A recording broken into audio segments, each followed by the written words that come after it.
Olá, estudante! Boa noite! Eu sou a Celina Gomes, professora de História. E hoje nós vamos ter uma explicação de um conteúdo que eu gosto muito. Mas primeiro, qual é o melhor dia? Hoje. E antes de falar o tema, eu vou citar aqui o trecho de uma música, País Tropical, de Jorge Benjor. Moro num país tropical, abençoado por Deus e bonito por natureza. Que beleza!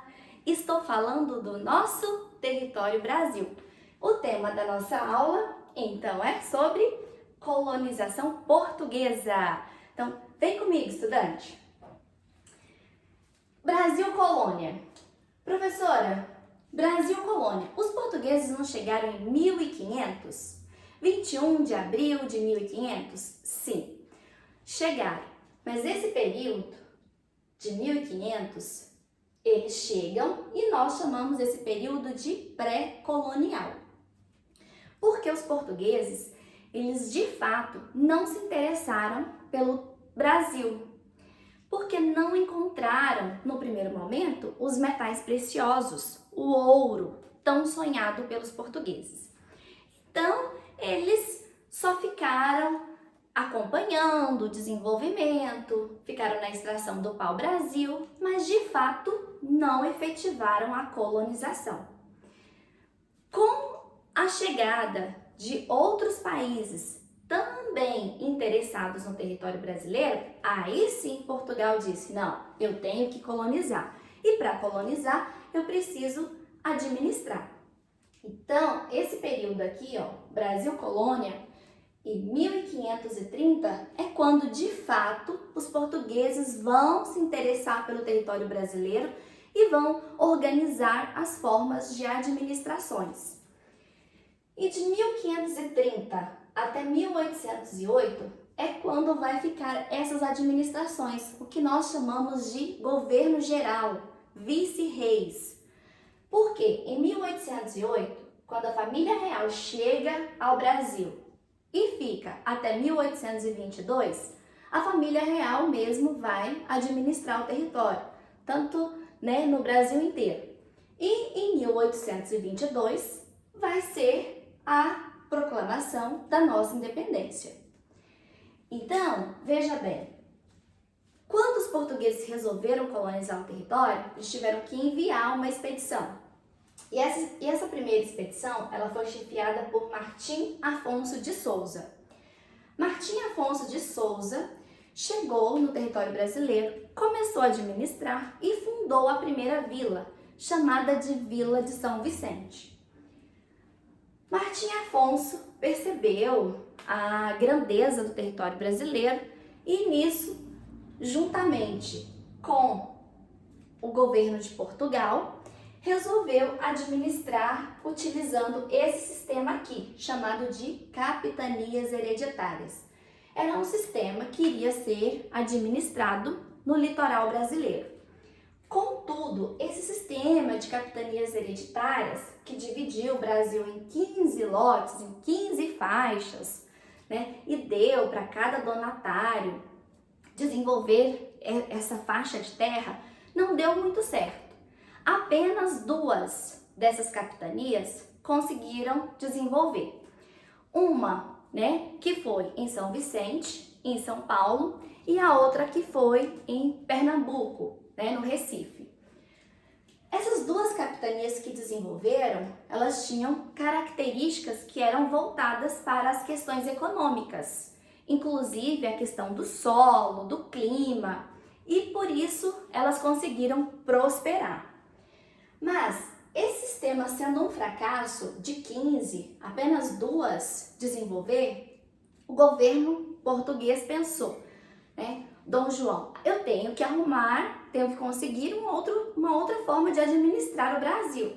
Então, ele cria o sistema de governo geral. Como eu disse antes, o sistema de governo geral, ele vai ser instituído em 1548 e ele vai até a chegada da família real. Então, de 1548 1548, até a chegada da família real, vai ficar no governo geral. Quando ele cria o governo geral, a principal característica é centralizar o poder nas mãos de uma pessoa. Não ficar espalhado como estava, com as capitanias hereditárias, que haviam ali os 15 donatários que estavam administrando. E essas administrações, elas tinham funções diversas, como, por exemplo, fazer doações de terras, cobrar impostos, defender o território. Esses administradores tinham diversas funções. Mas a questão do governo geral, ora ela era centralizada, ora o governo português descentralizava. Então, não funcionou muito bem. Tanto que no final eles colocaram governo geral de vice-reis, até a chegada da família real. E a família real chega, fica no Brasil, acontecem todos aqueles conflitos, todos aqueles desenvolvimentos, até a proclamação da nossa independência, até o Brasil deixar de ser uma colônia. Veja bem, um assunto importante para você, sobre economia.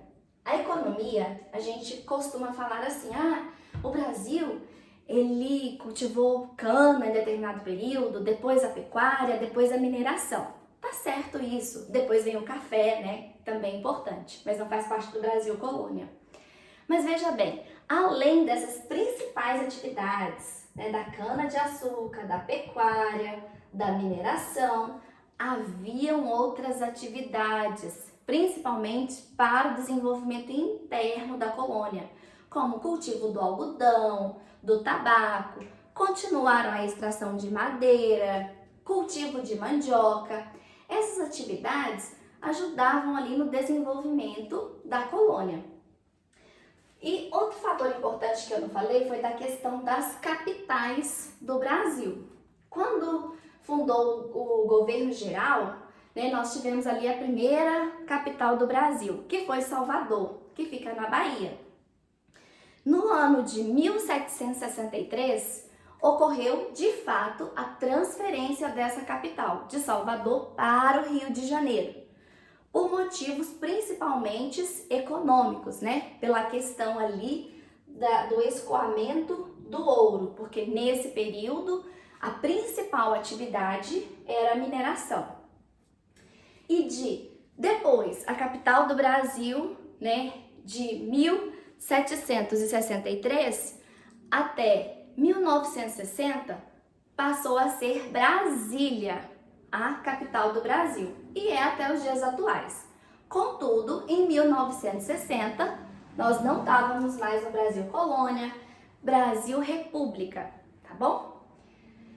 E durante essas características aqui do Brasil colônia, ocorreram várias revoltas, várias rebeliões. Eu citei algumas para vocês, mas depois eu vou fazer um vídeo específico sobre essas rebeliões. Rebeliões nativistas, eram aquelas rebeliões locais ali nas pequenas cidades, Tivemos a Guerra dos Emboabas, dos Mascates, Vila Rica e outras. E as rebeliões separatistas, que tinham interesse logo na independência do Brasil, nós temos como destaque a Inconfidência Mineira, a Inconfidência Baiana, também chamada de Conjuração Baiana, e Revolução Pernambucana. Então, estudante, esse era o conteúdo da nossa aula de hoje. E eu vou finalizar cantando a mesma música do início. Moro num país tropical, abençoado por Deus e bonito por natureza. Que beleza, que beleza! Em fevereiro, será que tem carnaval?